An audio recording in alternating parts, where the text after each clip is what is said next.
E hoje, aqui, mais uma vez, Mente Exponencial Podcast.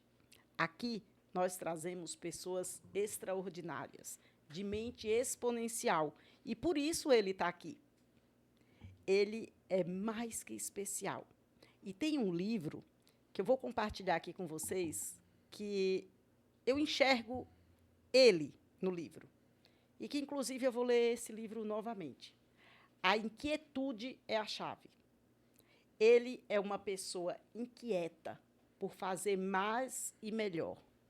Eu admiro muito você, advogado, empreendedor, amigo, esposo da Elaine, pai da Isadora e advogado de sucesso com mente exponencial. O pai da IA, não podia deixar de falar isso, o nosso amigo que ensina com tanta clareza coisas que para a gente é um bicho-papão, para ele é muito simples. Muitas vezes ele fala o óbvio, mas é aquele óbvio que precisa ser dito. Muitas vezes ele faz a gente esquentar a cabeça, sair fumaça, porque esse é o dom que ele tem, tirar a gente do lugar. Então, com vocês aqui hoje, o meu amigo Túlio Silveira. Seja muito bem-vindo, Túlio, e acredite, tudo isso é só um pouquinho do que eu acho de você. Eu te admiro, eu tenho muito respeito por ti e honro a nossa amizade. O resto agora é com você. Simone, se eu pudesse descrever em uma palavra esse momento agora, tá? Eu não seria suficiente, até talvez desnecessário tentar qualificar esse momento, porque ele é tão extraordinário para mim, porque é uma honra estar aqui na tua casa. Muito obrigado por receber esse convite, porque a gente só convida para nossa casa quem realmente a gente é conectado, é próximo e tem admiração, confiança. Então, assim, eu me sinto extremamente honrado de estar aqui na tua casa, tendo a oportunidade de aprender muito, muito mais contigo do que eu já aprendo diariamente, tá? Então, para mim é uma honra estar aqui, tá?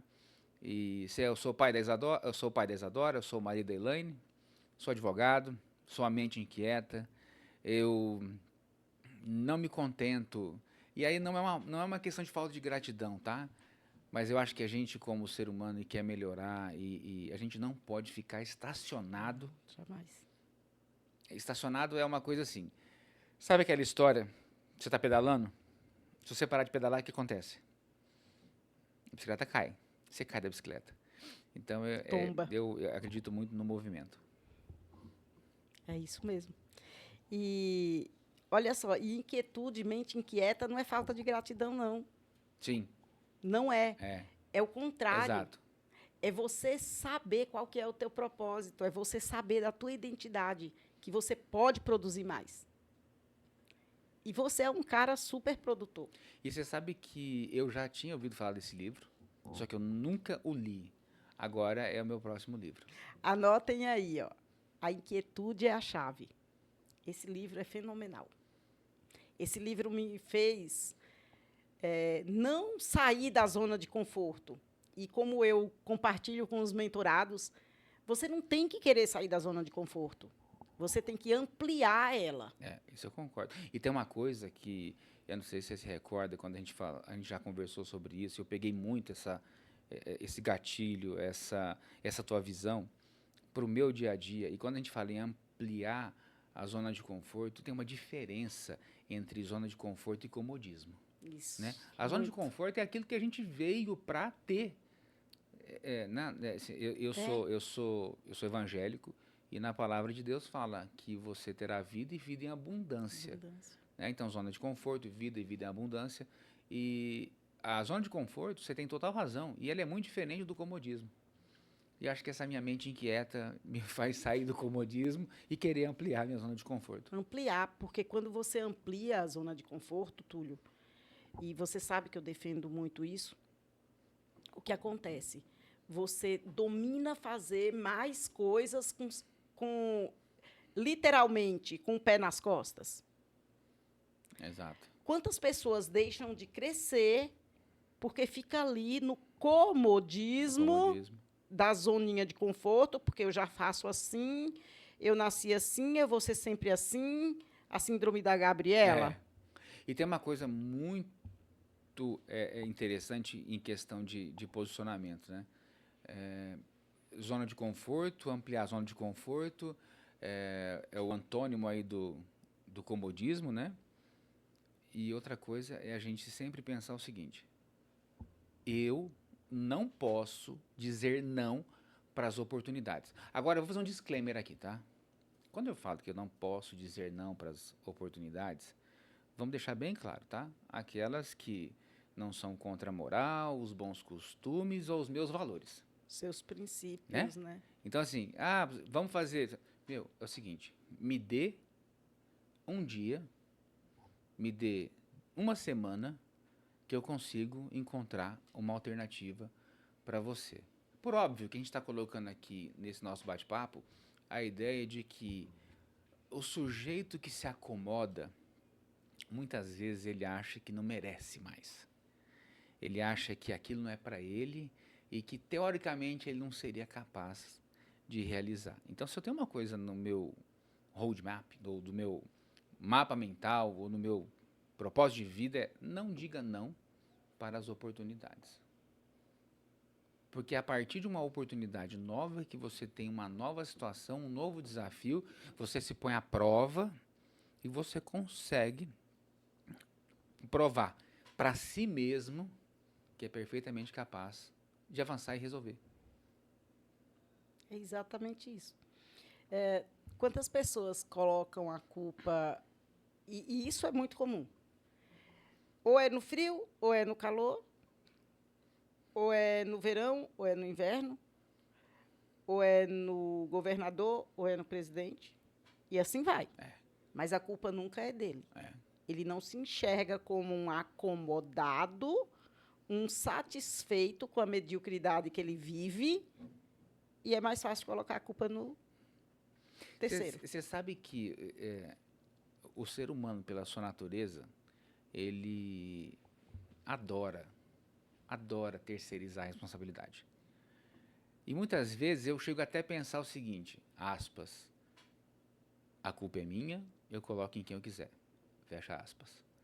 Então, essa ideia de não trazer para si a autorresponsabilidade, a mim me parece que está deixando as pessoas cada vez mais fechadas em um ciclo vicioso, em algo perigoso, dissociando de uma realidade que ela, teoricamente, deveria conhecer.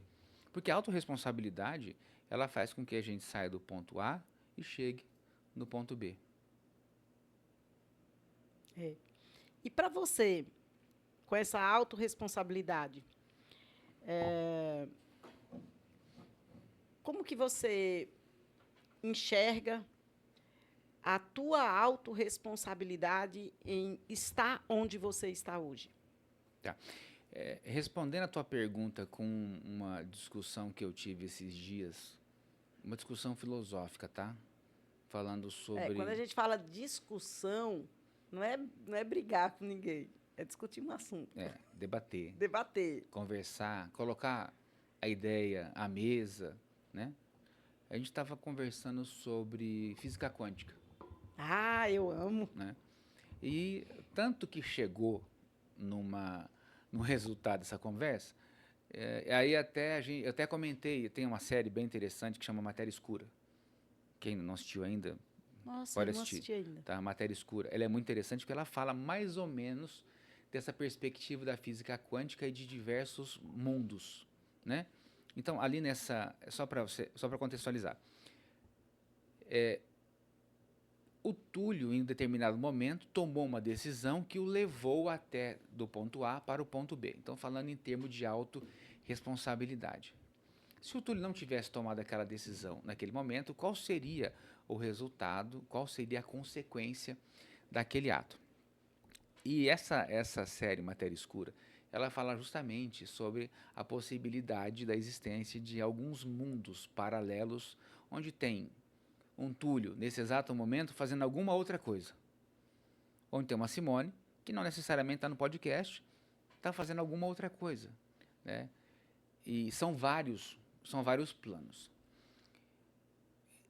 Depois desse assunto, veio o assunto da viagem por meio de uma máquina do tempo. Olha só como a discussão filosófica foi vagando, foi avançando, e são debates, são troca de ideias que a gente Rompendo barreiras. A né? gente vai rompendo barreira, vai começando a refletir. Aí, estava até falando com a Elaine. Falei, Elaine, amor, se você pudesse viajar ao passado, para onde você iria? Aí ela falou assim, eu queria chegar na época que Jesus caminhou pela Terra, para conhecê-lo pessoalmente. Pessoalmente, assim, fisicamente, né? Uhum. É porque, pessoalmente, eu acho que cada um que já conhece ele como seu Senhor e Salvador pode ter esse acesso. Aí eu falei para ela assim, amor, se a máquina do tempo fosse possível, eu gostaria de ir ao futuro. Ah, mas por que você quer ao futuro?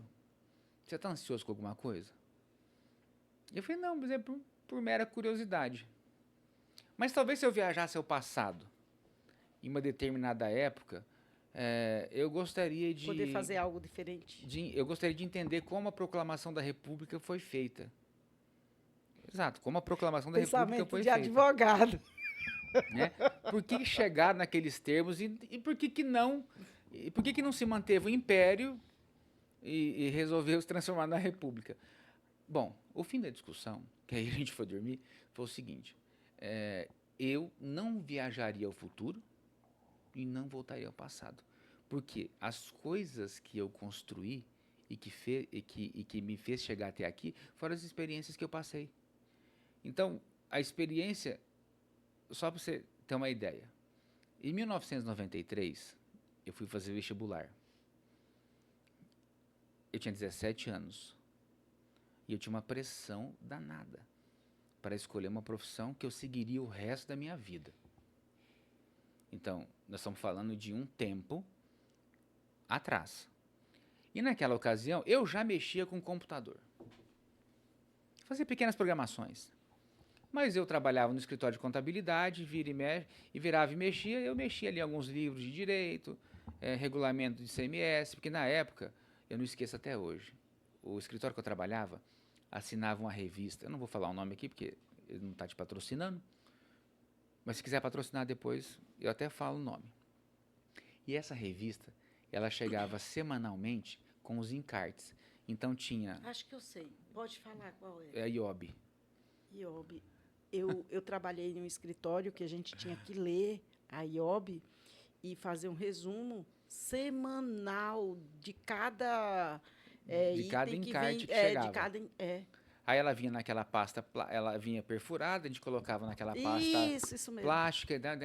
E ali eu li o regulamento do CMS, as novidades que saíam. Por quê? Porque em 92, 93, a internet não tinha tanta informação quanto se tem hoje. E nessa perspectiva de autorresponsabilidade, né? O que escolher? Eu falei, não, eu vou fazer vestibular para ciência da computação e direito. Vamos ver. Eu gostava dos dois. Passei em ciência da computação. Não fui fazer vestibular de direito. Não fui. 1 ano de ciência da computação, 1 ano e meio. Mudei para uma república que tinha estudante de direito. Comecei a ler mais livros de direito e tal. Cheguei em casa um dia e falei, pai, eu vou abandonar a ciência da computação e fazer direito.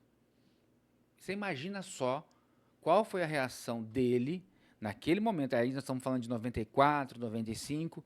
Imagina só qual foi a reação dele, porque eu estava escolhendo a minha profissão que eu seguiria pelo resto da minha vida. Que você seguiria, não era que seu pai seguiria. Eu seguiria pelo resto da minha vida. Túlio, continua fazendo ciência da computação de dia e eu pago o direito para você à noite. Forma, porque ciência da computação eram 4 anos. Naquele ano eu ia entrar na turma de direito de 4 anos, que seria a última turma de 4 anos. Eu falei, não quero saber. Não quero saber, eu vou sair, saí.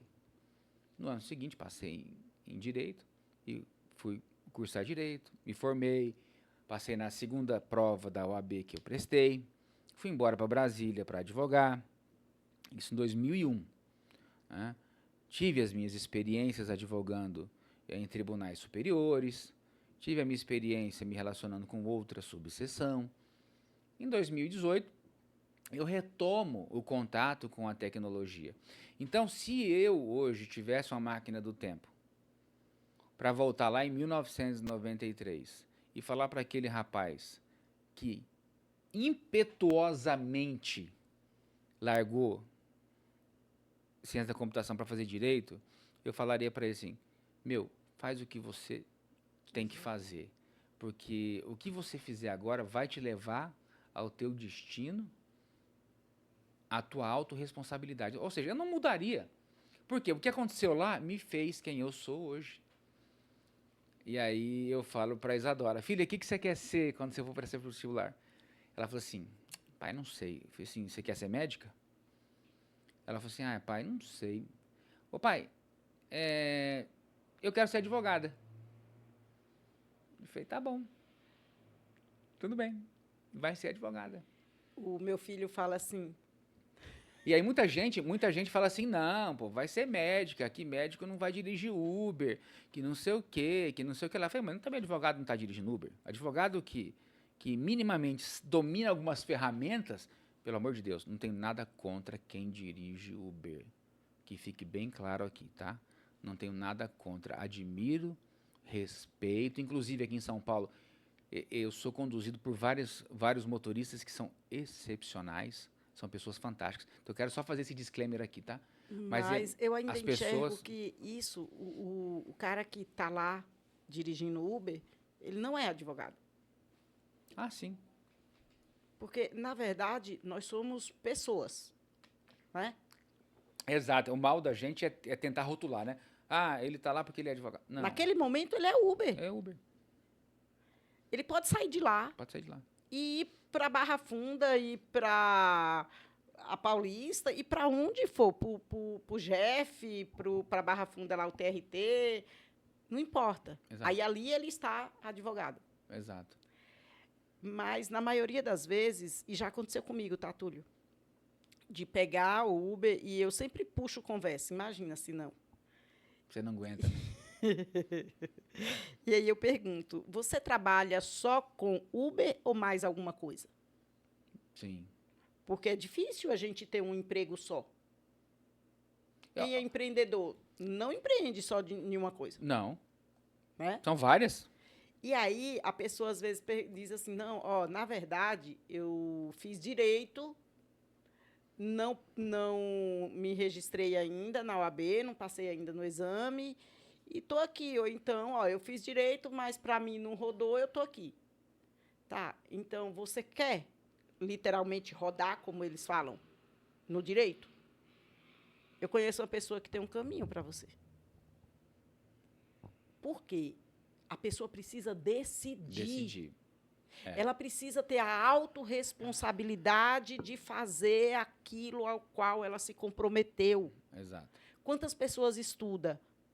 2 anos, nível técnico, 3 anos, tem faculdade aí, tecnólogo de 3 anos, tem faculdades que são só 4 anos, outras 5, como a nossa, Uhum. e simplesmente não se enxerga como tal profissional. E aí o tempo passa e aquela pessoa se perde. Você não se perdeu.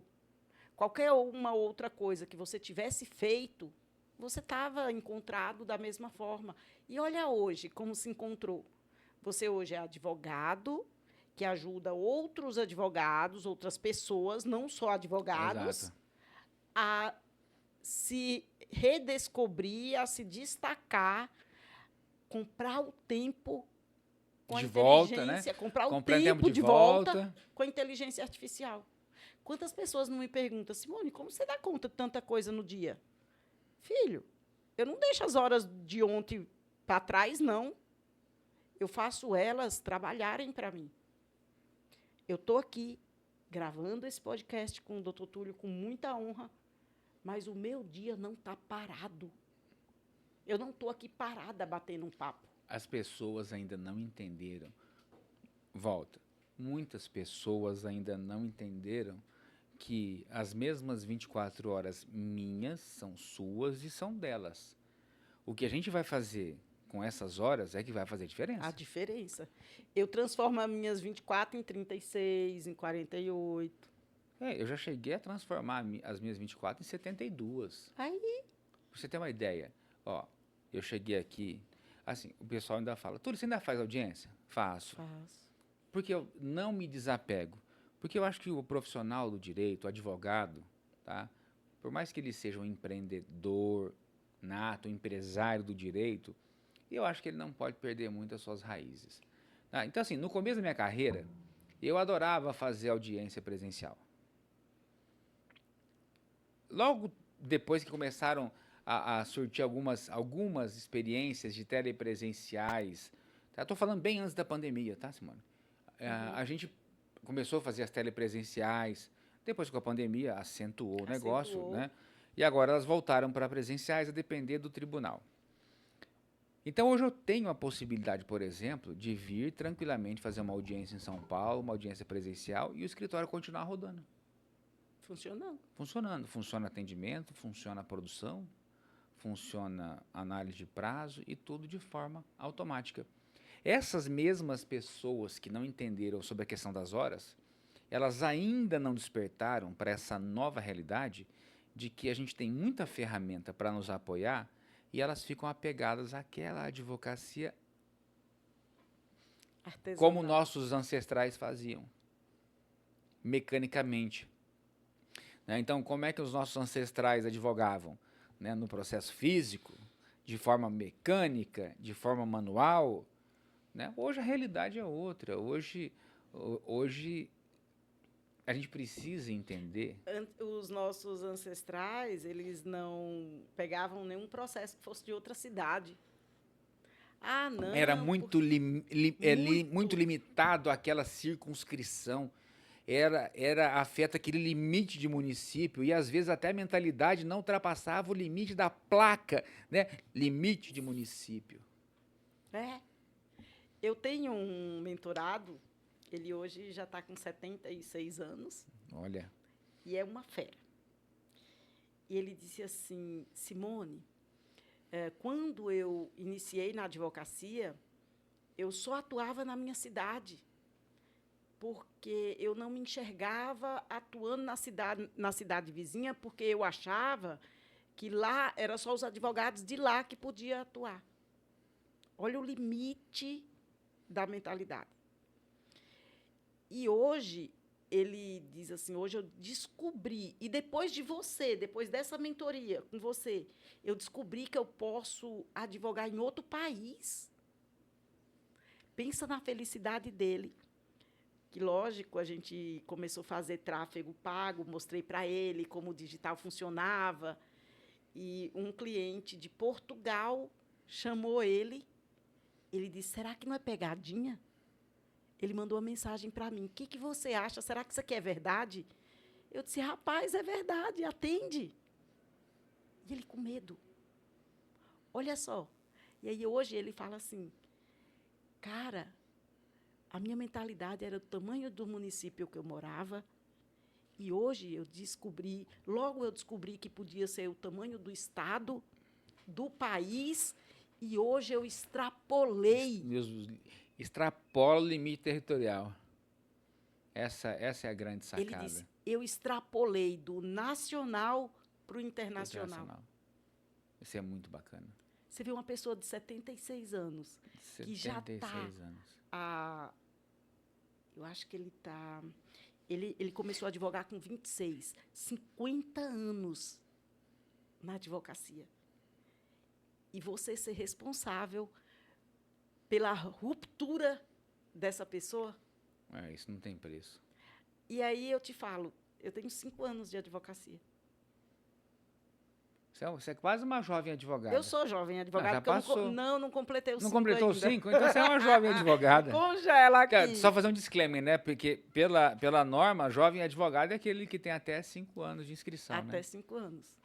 Eu vou ser uma eterna Putz, jovem então eu sou um advogada. velho advogado, que já tenho Você é 24. idoso. Sou idoso advogado. Então, para e pensa. E se eu não me autocobrasse lá atrás, se eu não saísse daquela zona de conforto que eu vivia, daquela mediocridade, eu não estava possibilitando alguém viver o que vive hoje. É. Se o Túlio tivesse se limitado não vou fazer nada com IA, não, porque eu saí da tecnologia lá atrás, eu escolhi o direito. Quantas vidas você estava limitando? Você tem ideia de quanta gente você transforma, Túlio? Não. Não faço ideia. Não faz ideia, né? Não. Porque é imensurável, sabia? Eu fui para o Expo Direito, em Fortaleza agora. O próximo vai ser em Brasília. O Expo Direito vai ser em Brasília. Eu sugiro você ir. Vamos lá. Vamos. E, assim, uma legião, parecia formiga de gente. E um e outro, Simone, você é a Simone Batista? Você é a Simone do Instagram? Você é a enfermeira que virou advogada? Eu disse, gente, esse povo me conhece. Eu sou uma formiguinha. Ah, não, olha, eu voltei por causa disso, eu comecei. Uma senhora de 68 anos entrou na faculdade de Direito porque assistiu um episódio do nosso podcast. Olha. E ela disse assim, olha, eu vi lá você falando que quando você se formou, você já tinha 43 anos. Eu disse, pois é. Ela disse, então, se ela formou com 43, eu posso entrar ainda, né? Eu disse, pode, porque tem alunos aí. Aí saiu, ela foi me contar a história de uma pessoa lá, conterrâneo dela de Fortaleza, com 95 anos, passou na UAB. Olha que bênção. 95 não tem limite, né? Aliás, a única coisa que limita qualquer coisa é a gente mesmo, né? A gente. É a gente que consegue nos limitar, né? Não tem assim. Eu paro, eu digo, gente. E você começou falando lá na frente sobre princípios, propósitos, valores, fé, né? E você ainda falou sobre a gratidão, que não é falta de gratidão a tua inquietude, mas esses 5 princípios a gente precisa levar. Guardar os princípios, conservar os valores, ser grato. São as principais ferramentas que a gente precisa. Depois que a gente usa isso, o resto vem. Vem naturalmente, e quando a gente começa a colocar isso em prática, né? Colocar essa aspas, teoria na vivência do dia a dia, né? Porque tem muita gente aí vendendo teoria, né? Tem. E a prática é totalmente diferente. Hoje o que a internet tem mais é vendendo o sujeito que vai te ensinar a ficar milionário. Terra na lua. O cara vai te ensinar a ficar milionário, porque você está fazendo ele milionário, está comprando o curso dele, ele vai ensinar você a ficar milionário, comprando o curso dele, que ele vai ficar milionário. Ou seja, prática nenhuma, campo de guerra nenhum, é pura teoria, puro achismo. Quando eu falo que a gente tem que colocar em prática, são pequenos atos, pequenas coisas que a gente consegue reconhecer em uma pessoa e entender ali aquele momento. Se tem uma coisa que eu coloco no dia a dia é o seguinte: presta atenção nas pessoas, como é que elas tratam as outras pessoas quando elas não precisam delas. Isso é uma reflexão para a vida, tá? Então, assim, do mesmo jeito que você trata, por exemplo, vamos lá, você está tratando uma pessoa que está ali fazendo serviços gerais. Se você não tratar bem aquela pessoa, porque teoricamente você não precisa dela, você pode saber que boa pessoa você não é. Ou até nesse momento você não era uma boa pessoa, mas você pode começar a pensar em refazer, refletir sobre os teus conceitos, sobre as tuas atitudes. Então, pequenas atitudes transformam o dia de uma pessoa. E se eu te disser que um sorriso transforma a vida de uma pessoa? É demais. Eu vou te contar o que aconteceu esses dias, aqui em São Paulo, tá? Eu fui chegar no hotel, aí eu entro, faço check-in, e eu falo bom dia, boa tarde para todo mundo. E eu não estou falando isso aqui para ser melhor que ninguém, não, tá? Você me conhece, é meu jeito. E eu falo bom dia, se a pessoa não responder, tá tudo bem. O problema é dela. Né? E se ela me responder bom dia para quem? Eu falo, para mim, e para você se você quiser. Aprendi essa. Aí eu entrei, fiz o check-in e tinha uma senhora limpando o elevador do hotel. Eu falei, bom dia, tudo bem? Sorri. E ela continuou limpando. Aí eu apertei o andar que eu ia, coloquei o cartão e ela subiu comigo. Subiu quieta. Naquele dia acho que eu estava no 11º ou 10º andar. Então foi na do terra até o... Abri, saí com a minha mala.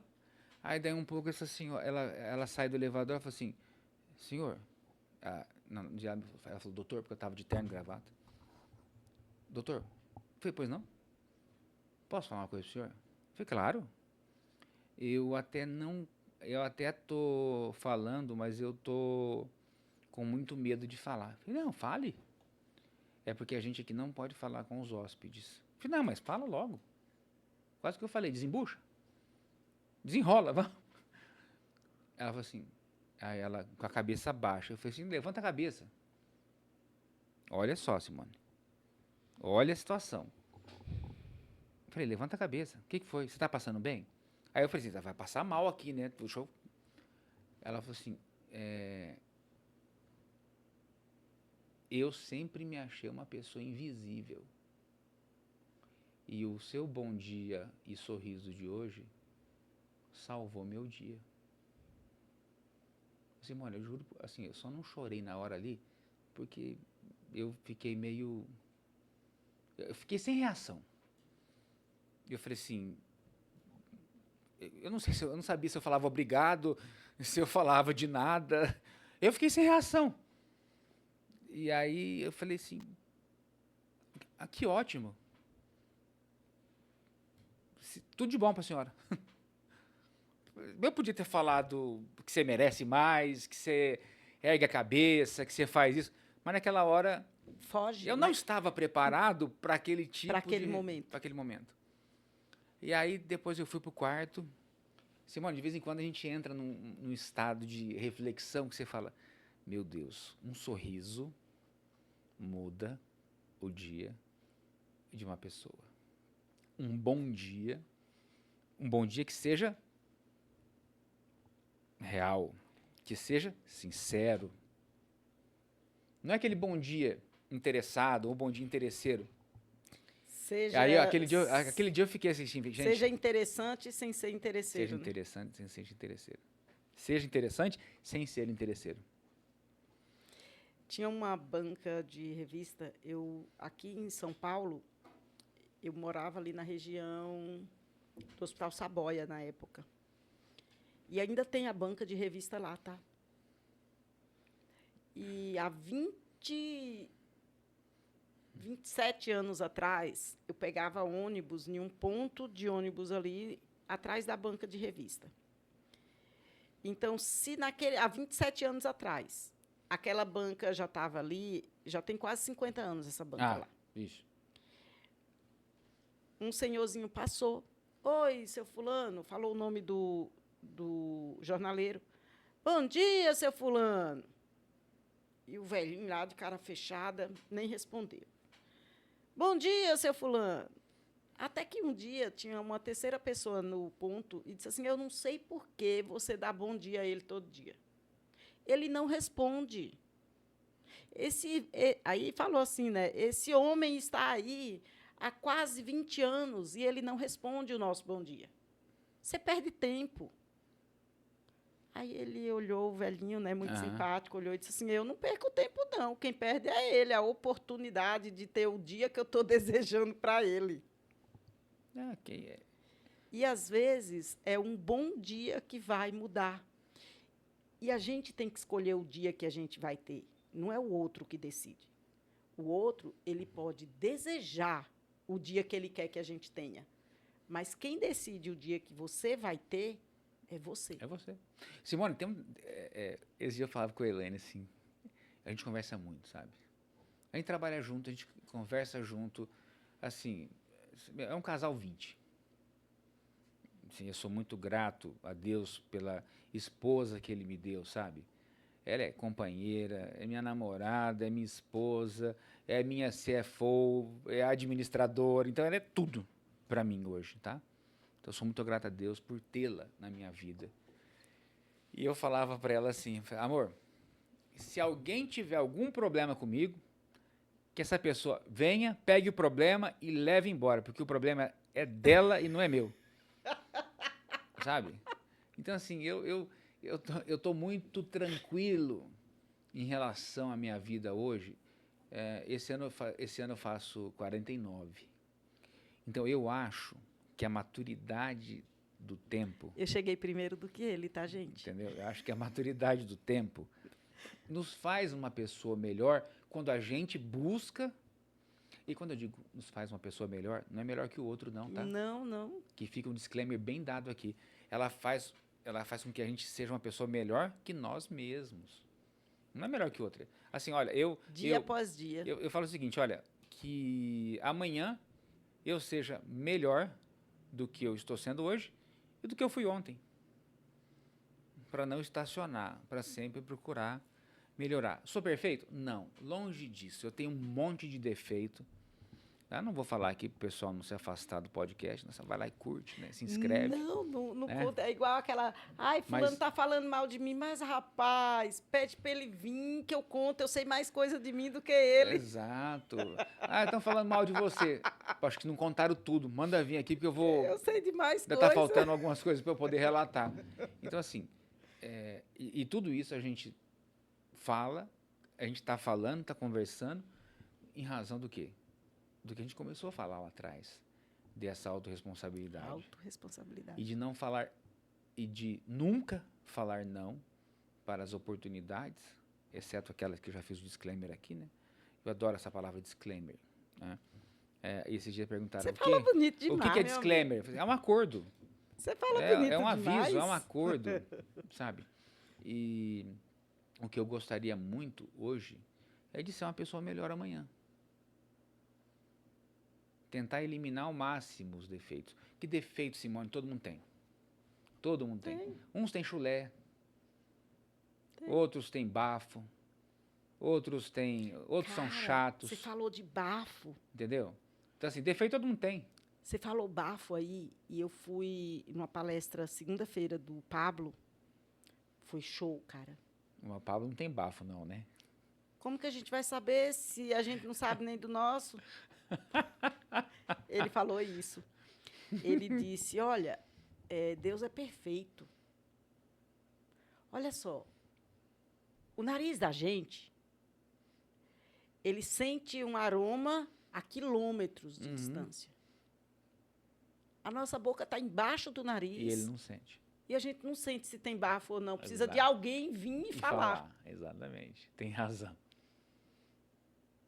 Percebe? E você vê, ele deu um exemplo muito prático, né, do que da própria palavra de Deus já fala. Se você vê o defeito no outro, mas você não olha a trave que está no teu olho, né? Mas foi parafraseando exatamente isso que ele falou. Exatamente. Sabe? Às vezes o Pablo é incompreendido. É fácil mostrar o defeito do outro. Cara, você carrega o mesmo defeito, é que você não vê, você não sente. E você sabe que eu acredito muito no espelhamento, sabia? Então, quando eu chego lá e falo, aquele ali tem bafo, é porque eu tenho também. Aquele ali tem chulé, é porque provavelmente eu também tenho. Também. Então, assim, tem até aquela historinha, né? Quando você aponta o dedo para uma pessoa, tem três apontando para você. E isso aqui não é papo furado, não. Isso aqui é real. Quando você começa, assim, a achar muito defeito no outro, pode prestar atenção que você tem a mesma característica que você está apontando. Talvez o Túlio de 17 anos não teria essa consciência. Então, como é que eu vou pensar em ter uma máquina do tempo para voltar lá em 93 para mudar o Túlio? Não tem sentido algum. Não tem sentido algum. Olha, eu acho que você já ouviu eu falar que eu trabalhava em um lugar que disse que eu não estava lá para pensar. Você já falou para mim. Era tipo esse hotel aí que a pessoa era invisível. Eu, naquela residência, eu era invisível. Era para ser invisível. Mas eu me recusei. Não, eu me recuso. Porque não era a responsabilidade. A responsabilidade da minha mãe já foi colocar na minha cabeça a sementinha de vir para São Paulo. eu não sentia vontade nenhuma. Eu fui orar a Deus. Eu orei a Deus, uma madrugada intensa, 31 de dezembro de 1997. E ainda bem que a Thalia vai assistir esse episódio, porque ela já está cansada de saber dessa história. A Thalia dormindo, bebezinha, dormiu assim, o sono do justo aquela noite. E eu orei a noite toda, porque eu queria uma resposta de Deus. A semente minha mãe plantou, mas eu não via futuro, não via vantagem. Mas depois que eu orei a Deus, e Ele me deu a resposta, e todo mundo sabe, vocês conhecem já a minha escritura favorita, predileta. Isaías 41, 13. Eu sou o Senhor teu Deus, e te tomo pela tua mão direita e te digo, não temas, eu te ajudo. Seja forte e corajoso. Seja forte e corajoso. Aquilo ali foi o quê? Ó, tua mãe plantou o desejo, eu estou te dizendo que vai e faz. Agora, o que faltava? Eu. Tomar decisão. Tomar a decisão. Agora, era minha responsabilidade, a partir dali, se eu ia ser a Simone, filha de Geó e Tânia, que teve um filho que não estava mais com o marido, que hoje ele já está em outro plano, ou eu seria a Simone Batista, que viria para São Paulo, que teria coragem de deixar a filha com 3 meses, e hoje transformar vidas de pessoas que você não faz ideia de que você está transformando, mas que estão sendo transformadas. Exatamente. Igual você transforma. É cômodo? Não, porque tem dia que você quer ir para a cama descansar, não, mas tem tá dia lá que você não dando quer nem aula. levantar da cama. Concorda comigo? A gente é ser humano. Então, a autorresponsabilidade é a chave. É a chave. Você acha que tem dia que eu não quero? Você acha que todo dia eu quero levantar e sair da cama? Nossa, você levanta sorrindo? Não. Não. Mas tem uma escolha. Pô, você quer levantar chorando ou sorrindo? Eu prefiro levantar sorrindo. E aí eu até brinco em alguns casos. Eu não, assim, às vezes eu falo para Isadora, minha filha, eu não chamo ela pelo nome, eu chamo ela filha ou amor, né? Filha, você pode ir fazer tal coisa? Ela, pai, não sei o quê. Aí a Elaine fala assim, você pode fazer sorrindo ou chorando, você pode escolher, mas que você vai ter que fazer, você vai ter que fazer. Você não tem escolha. Aliás, você tem fazer sorrindo ou fazer chorando, mas vai ter que fazer. É pelo amor ou pela dor? O que você prefere? Pelo amor, não tem nem que pensar. É isso. Entendeu? Tem que ter pelo amor. Você falou aí que você chama a Isa de minha filha. Filha, né? Filha, amor. É filha, amor. E o Lourenço muito feliz, porque eu tenho o número da Isadora. Quem é a Isadora, Lourenço? A filha do seu amigo. E é isso. E aquele dia lá, eles trocaram o WhatsApp, ficaram jogando. É lindo, né? É lindo isso. E você falou aí que você chama ela de filha. Eu chamo a Thalia de mamãe. Eu não sei chamar ela de filha. Filha, Olha. Às vezes pode ser que saia, mas é mamãe. Mamãe. Eu virei a filha dela. Olha. Eu virei a filha dela. Aquela menininha que me fez. Eu nasci depois da Thalia. Eu renasci depois da Thalia. E o Lourenço eu chamo de filho. E aí ele questiona, a Thalia não é sua mamãe? Aí eu, mas você é meu filho. E por que você não me chama de papai? Olha só. Olha, e a criança... É criança, né? já questionador. Já questionador. Nossos filhos vão longe. Vão longe. A Isadora, eu falo, tem hora que ela começa a perguntar, a falar as coisas. Aí sabe quando você não está com paciência? Isadora, por que é? Mas por quê? Não é resposta. Desse jeito, Simone. É. Aí tem hora que ela faz umas perguntas, eu falo, filha, deixa eu só pensar um pouco. Depois eu trago a resposta para você. Papai, ela fala, ô pai, cadê a resposta? Ai, filha, não pensei ainda. Aí ela vem do meu lado, paizinho. O que foi, filha? A resposta. Cadê a resposta? Até que eu não falo, ela não larga o osso. É. Então, assim, por um lado, a gente entende que essas crianças de hoje são muito mais preparadas do que a gente foi criança lá atrás, né? Hoje minha menina tem 9 anos. Eu fico pensando, será que eu com 9 anos eu era bobão? Não sabia nem... Se eu me perdesse na rua, eu não sabia nem pedir informação. Eu, com 9 anos, eu saía escondido para andar de bicicleta da minha mãe. Só que minha mãe via eu passar com a bicicleta e eu achando que estava indo escondido. Tão besta que eu era. Mas a gente, eu sou de 76.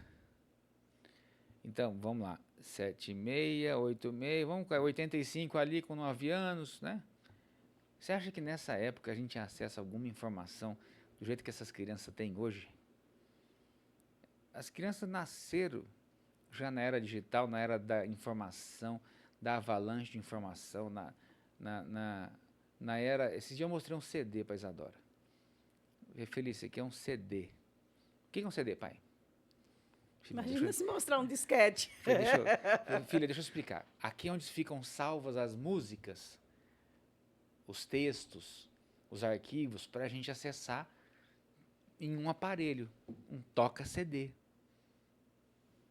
Tá, mas então ele está quebrado, né, pai? Porque ele não está funcionando? Eu falei, não, filha, você tem que introduzir no aparelho. Ah, pai, ainda precisa de outra coisa para fazer isso? Puta que perda de tempo. Ah, aqui eu aperto só o botãozinho no Spotify. Aqui, ó. Inclusive, o nosso episódio também está lá no Spotify. Ó, que benção. É. Isadora tinha 3 anos. 3 anos. Bom, só para contextualizar. A Isadora nasceu em junho. Aí, 6 meses depois, a gente fez uma viagem. A gente estava em Brasília ainda, né? Aí a gente levou ela para minha mãe conhecer, porque minha mãe não tinha... Minha mãe já conhecia ela. E aí a gente levou ela para casa da minha mãe, com 6 meses. Só que a gente não tinha introduzido tela para ela ainda. Tá? Até a gente falou, vamos tentar não introduzir tela, para não sei o que, não sei o que lá. Né? Aí a gente saiu, a hora que eu chego lá na casa da minha mãe, a Isadora vidrada na galinha pintadinha no iPad da minha mãe. Vidrada na galinha pintadinha. Um tempo depois, ela começou já, né, tal. Aí, por que eu fiz essa introdução? Porque quando ela tinha 3 anos, a gente estava sentado e ela viu uma revista. Aí ela chegou na revista, ela devia ter 2 para 3 anos. Ela chegou na revista, Simone, ela fazia assim na revista. Ela apertava para ver se mudava. Ela fazia assim. Para ver se ela, passava papai, não passa, papai, não passa. Nessa época ela chamava papai. Papai, não passa. Eu falei, não, filha, isso aqui é uma revista que você tem que folhear assim. Não é touchscreen igual o iPad da vovó. Ou seja, desde muito nova, já tem acesso à tecnologia, já tem acesso à informação. Então essa molecada vai longe, Simone. Essa molecada vai... Cabe a gente acompanhar, ou tentar pelo menos acompanhar. Você sabe que essa semana a Elaine me passou um áudio da professora dela de inglês. A professora dela falou assim, Elaine, estou passando aqui para dar um feedback da Isadora, assim, assim, assado. Ela tirou 10 em tudo, de inglês, aqui da prova, dos módulos e tal. Mas o que mais me impressiona é a facilidade de conversação dela em inglês. E ela não é inibida para falar inglês. Ela não tem vergonha, ela fala. Eu falei assim, nossa senhora, vai longe mesmo, hein? Que se com 9 anos tá nessa desenvoltura, daqui a pouco ela tá compartilhando. E assim, eu não sou um pai coruja, mas eu acho que a gente precisa reconhecer quando a criança ela tem facilidade, ela desenvolve, e investir nisso, né? Investir nisso, né? Aí eu falei, filha, ela queria aprender violino. Eu falei, vai, faz a matrícula do violino. Agora ela faz Muay Thai. Então ela descarrega um pouco da energia dela no Muay Thai também. E falando de investir em conhecimento, aí eu vou puxar agora para o que todo advogado gosta. Pelo menos os espertos, os decididos. Os decididos, os visionários. Você fala um pouquinho do teu trabalho com os advogados, com a introdução da IA no escritório. Porque hoje, para uns, é bicho de 7 cabeças. Para outros, já é realidade ter o escritório totalmente digital. Simone, eu estava fazendo as contas. Qual foi a minha retomada com a tecnologia? Foi ali de 17 para 18, que a gente estava desenvolvendo um produto que ajudava empresários a participar de licitações, né? Que ele mapeava oportunidade, ele ajudava na criação de artefatos das licitações, que era proposta comercial, declarações, né? Então ele facilitava a vida do empresário que queria vender para o governo.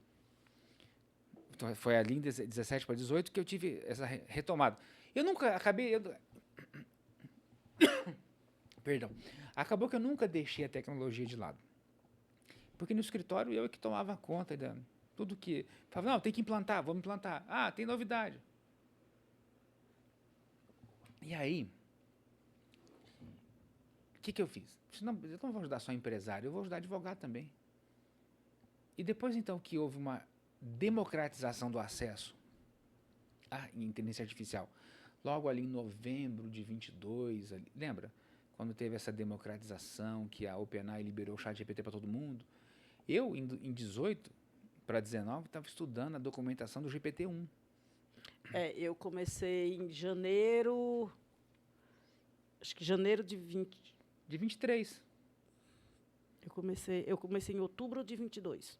Ali é novembro, outubro, novembro. Outubro, novembro de 22. Foi isso mesmo, foi nessa data que teve a democratização, assim, que ficou mais acessível. Ficou mais acessível. Né? Porque antes não era acessível, era só para quem era desenvolvedor, né? Tinha aquela coisa toda. E aí eu comecei a ajudar outros colegas a implantar inteligência artificial nos escritórios. Então, hoje, a gente não fala só de tecnologia. A gente não fala só de inteligência artificial. A gente fala em uma mudança cultural.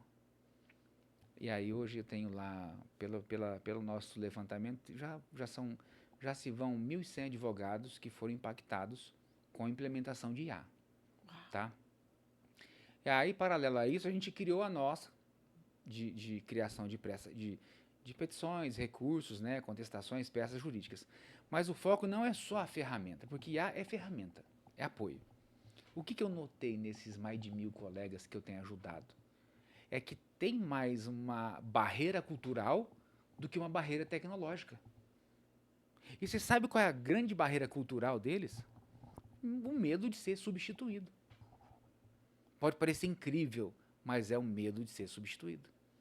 Então a gente faz um trabalho integrado, porque é meio transversal, sabe? E não sabendo eles que se eles não se adequarem, eles vão ser substituídos. Agora, quem se adequar, quem estiver ali acompanhando junto, que souber manipular, né, souber usar, ele não vai ser substituído. Não vai. Porque o comando humano, esse não perde espaço. Eu tive várias aulas expositivas onde eu faço a introdução da inteligência artificial e eu comento com o colega assim, fica tranquilo que a IA não vai te substituir, mas esse coleguinha do lado que dominar a IA é capaz que ele te substitua. Te substitua. Então você tem que entender que é uma questão mais cultural do que tecnológica, porque a IA é ferramenta. O núcleo decisório, o centro decisório é o ser humano, é o indivíduo. Aí quando o advogado, a advogada entende essa particularidade, parece que muda uma chave. Túlio, você tem razão. IA é ferramenta. Eu vou usar para potencializar minha advocacia, mas eu continuo sendo o processo decisório. Eu continuo sendo a responsável ou responsável pela decisão de usar ou não aquele resultado. Eu continuo sendo capaz de inferir se aquela devolutiva da IA é a real de acordo com a situação. Porque não adianta nada, Simone. Você ter uma IA, é igual você ter um carro com tração traseira. Se você não souber dirigir, você bate no primeiro poste. E os entendedores entenderão isso. Eu tinha um amigo que ele tinha um Chevette. E o Chevette era tração traseira. A primeira vez que ele foi dirigir o Chevette, ele bateu no poste, porque ele não sabia dirigir um carro de tração traseira. O carro de tração traseira, quando você acelera, a tendência é ele não ter uma trajetória linear. A tendência é porque o motor está na frente, a tração está atrás, então ele tende a ter uma há uma tendência dele ter um direcionamento não linear, mas lateral. Pronto, ele acelerou, achou que estava o pimpão da história, foi bater no poste.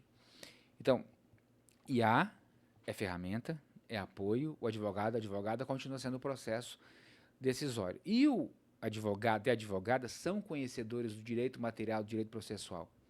Então, conforme o advogado conduz a conversa com a inteligência artificial, é o resultado que ele espera. Conversando com um amigo meu, eu falei para ele o seguinte: o que você acha da IA? Eu falei assim, puta, a IA, se você souber conversar com ela, você consegue tirar coisas extraordinárias. Concorda, Túlio? Eu falei, concordo. Aí ele falou assim, tenta conversar com a IA como se fosse um Homer Simpson. A resposta vai ser estilo Homer Simpson. Agora, tente conversar com ela como se fosse uma pessoa intelectualmente preparada. O resultado vai ser outro. Então, por exemplo, quando eu vou falar com a IA sobre licitação, e ela me retorna algum artefato, alguma informação que está em desacordo com a 1433, por exemplo, eu já falo, ó, isso aqui está errado. Eu estou ajudando a treiná-la. Ó, não é o artigo 62 que fala isso. Isso aqui está lá no 164. Ah, me desculpa, você tem razão. Ou seja, a minha correção é um treinamento para ela. Tanto é que depois ela não erra mais. Ela sempre vai seguir naquela memória atualizada e ela sempre vai respondendo daquela maneira. Que comparativo eu faço em relação a isso? Recentemente, o TST, coisa de uma semana, tá? Multou um advogado por ter utilizado precedentes inexistentes. Eu vi. Mas o que isso significa?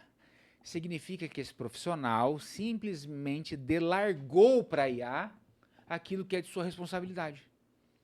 O que é a responsabilidade dele? Analisar o resultado, poxa. Simone, você tem alguns estagiários. Quando você orienta o estagiário a criar uma petição, A, B ou C, você não vai conferir a petição? Lógico. Pô, se você confere do estagiário, por que você não vai conferir da inteligência artificial? Eu falo que ela é a minha estagiária também. É a minha funcionária do mês, todo mês. Gente, com todo respeito aos colaboradores do escritório, tá? Mas é isso. Mas o dia que vocês fizeram uma peça mais rápida que ela, aí vocês vão ser o funcionário do mês. E pode, o pessoal né? fica bravo comigo. E pode, se aprender a manipular ela. Se aprender a manipular ela, você vai fazer. Entendeu? Você tem que manusear. E manusear com inteligência. Porque ao lado da inteligência artificial tem a inteligência humana. Aí o pessoal fala assim, Túlio, você tem medo de IA? Ou você tem medo da IA? Aí eu tenho medo de um dia acordar e ela não existe mais. Isso eu tenho medo. Cara, você falou aí, eu falei assim com o meu marido. Ele vai 2 dias, 3 dias presencial, 2 dias online. Uhum. E eu falo para ele assim, nossa, que inveja branca de você. Aí ele, por quê? Eu disse, no meu período, eu ia para a faculdade de segunda a sábado. Ele, nossa, de segunda a sábado. Eu disse, você não lembra? Porque quando a gente casou, eu estava no 3º semestre da faculdade, 4º semestre. Eu disse, era de segunda a sábado. É que você trabalhava no sábado, você não sabia que eu também ia para a faculdade. Oi, já esqueceu, porque quem era eu. Mas, e outra, eu enfermeira. Toda enfermeira, a gente tem problema de coluna. Eu não sou diferente. E quando eu lembro daqueles tratados de fisiologia, tratado de Nanda, que eu levava para a faculdade, de enfermagem ainda, e de direito, aquele monte de vadimeco, que hoje a gente leva na palma da mão, nem leva caneta mais para a faculdade, é tudo no celular. É. Dá inveja. Você falou uma coisa, né? Você ia de segunda a sábado, né? Segunda a sábado. O primeiro ano que eu fiz de Direito, eu fiz em Rio Preto. Então, de Inhandeara a Rio Preto eram 70 quilômetros. Eu ia de carro todo dia, à noite, porque eu trabalhava durante o dia. Eu passei um processo seletivo em janeiro do ano seguinte e consegui transferência para Araçatuba. Para Araçatuba eu ia de ônibus estudante, só que eram 100 quilômetros. Eu trabalhava durante o dia, pegava o busão, ia para a faculdade à noite, chegava em casa Mas que 1 hora da manhã. vantagem, eu pensei que vantagem ele sair de 70 de Rio Preto e ir para Araçatuba, O porque é preço mais da longe. mensalidade. Enquanto o Rio Preto custava, vamos colocar em dinheiros de hoje, tá? Supostamente, enquanto o Rio Preto custava 1.000, a Araçatuba custava 200.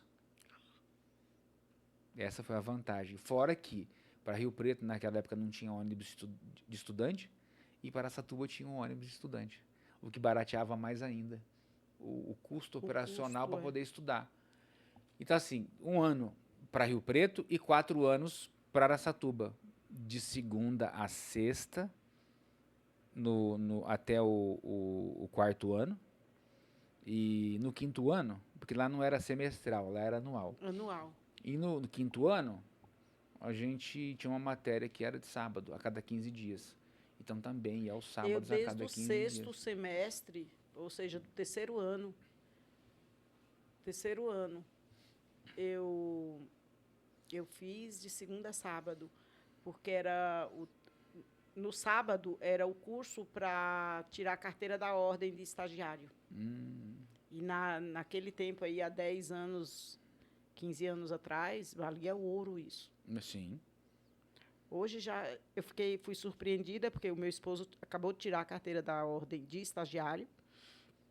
Ele está no 8º semestre e já não é mais como antes, já não tem mais aquela solenidade, foi tudo virtual.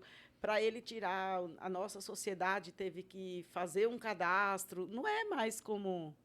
Só tira se fizer cadastro. Se não fizesse, um exemplo, como quando eu tirei, eu não estagiava. Eu tirei porque era um desafio meu. Eu quero a carteira de estagiário. Então, hoje, se fosse ele por querer, ele não tirava, porque precisa ter um escritório responsável por ele. Por ele. O que antes não precisava. Entendi. Né? Então, mas ele se desafiou e foi lá e conseguiu. Mas vê quanta coisa mudou. Sim. Mas e o medo? E se a gente tivesse parado lá atrás, na primeira mudança? Não, e você tem uma ideia. Eu me formei em Araçatuba. Em fevereiro eu entrei numa pós-graduação lá. Pô, uma lato sensu. Só que aí depois, em outubro, eu me mudei para Brasília. Em outubro de 2001, eu me mudei para Brasília. E aquela história da gente sempre estar inquieto para fazer alguma coisa, né? Aí eu falei assim, preciso fazer uma pós-graduação. Aí passou 2001, 2002, 2003, 2005 eu fiz uma pós-graduação, lato sensu, sobre a nova modalidade de licitação na época, que tinha 3, 4 anos de criada, que era o pregão. Aí eu falei assim, eu preciso fazer um mestrado, inquieto, preciso estudar, quero conhecer, eu quero fazer. Aí faz 5, 6, 7, 8, 9, 10, 11, 12, 13... Aí, em 2013, fiz um mestrado, concluí em 2015. E falei, agora eu quero fazer um doutorado, né? Aí, 2015, 16, 17, 18, 19, 20, 21, 22. Aí, em 22, em agosto de 22, passei na prova. Fui aprovado no processo seletivo da FADISP. E agora falta 1 ano para escrever a tese de doutorado. E vai escrever. Então, assim, a gente não pode ficar acomodado, Simone. Não. E agora... E tem uma coisa, assim, que eu queria só deixar aqui registrado. Eu tenho visto um pessoal da internet falar, e aí tomem muito cuidado com isso, tá? Porque por mais que o advogado seja empresário do direito, seja empreendedor, ele não pode perder suas raízes técnicas. Então, assim, quem puder faça uma pós-graduação, quem puder faça um mestrado, quem puder faça um doutorado, porque isso aí é edificante sob o ponto de vista do conhecimento. Não percam suas raízes. Eu vejo muito guru aí, Simone, fala assim, não, você não precisa fazer pós-graduação, você não precisa fazer mestrado, você não precisa fazer doutorado, você tem que fazer meu curso de marketing para vender mais. Não, pode até fazer o curso de marketing, mas não perca suas raízes técnicas, porque no direito... Nenhuma. Nenhuma. A raiz sabe? é fundamental. No direito existe a liturgia, na advocacia existem os ritos, e se você não prestar atenção no rito, no processo, Você traz você prejuízo traz para prejuízo para quem quem confiou em confiou em você, exatamente. você. Gente, tá tão gostoso o papo. E aí vocês sabem como é que funciona, né? A gente está aqui conversando, batendo papo, falando, trazendo informação para você e tem umas plaquinhas ali assim. Aqui acontece isso também. Mas eu não posso concluir esse episódio sem fazer uma pergunta que quase todas as pessoas que sentam aqui recebem. Doutor Túlio Silveira, qual foi o impacto da mentoria Advocacia Exponencial? Qual foi o impacto de andar com Simone Batista, a ambiência com Simone Batista, no seu boom de mentalidade? Que eu sei que você nunca foi a mental, mas você sempre foi o extraordinário. Simone, não tem um impacto, tem vários impactos. Fala só. Tá, um impacto é que eu me recordo exatamente no dia que você chegou para mim e falou o seguinte: Túlio, nunca perca a sua essência. Se a sua essência é inquietude, continue inquieto, vá ajudar as pessoas, faça aquilo que você veio para fazer. E aquilo realmente me trouxe uma paz interior. Por quê? Porque eu era muito inquieto com essa minha inquietude. Falei, gente, mas será que eu não vou parar quieto? Será que eu começo a fazer uma coisa, eu vou lá, estou fazendo, começo outra, termino essa, termino a outra, começo outra, eu nunca consigo ficar parado. Tanto é que hoje eu tenho um escritório de advocacia, tenho uma empresa de educação, tenho uma empresa de tecnologia e a gente está abrindo outros hubs de negócio. Ou seja, eu não consigo ficar parado. E aí, o que eu tomei como propósito a partir de uma frase que você me deu? Eu falei assim, enquanto eu não conseguir alcançar cada um dos advogados com essa proposta e essa mudança cultural, eu não vou ficar sossegado. Não vou parar. E aqui não é uma questão de demagogia, não. Todo advogado que eu encontro, eu já pergunto, e aí, tu tá usando a IA? Ah, a IA não é para mim. Eu falei, não, a IA é para você, sim. A IA é para você. Vai cá, me segue, que ali eu explico todo dia de forma prática, direto ao ponto, sem enrolação, sem querer te vender um curso depois. Sem sensacionalismo. Então, você sem entendeu promessas. essa virada que essa frase me trouxe? E aí é provocação atrás de provocação. Essa é a minha câmera, né? Sim. Quando eu falo provocação atrás de provocação, pessoal, é aquela provocação para te tirar realmente daquele estado que às vezes você se encontra, para você pensar uma coisa diferente e ficar se questionando o que o meu outro eu faria com essa nova informação. Porque muitas vezes a gente está ali achando alguma coisa e quando alguém vem e te provoca, ela te faz refletir. Ela te traz a reflexão. E depois dessa reflexão sua, eu vou finalizar esse episódio com a minha reflexão. Mas antes disso, comenta, fala aí o que você achou desse episódio, compartilha com outras pessoas. Vai lá no Advogado Túlio Silveira. Advogado Túlio Silveira.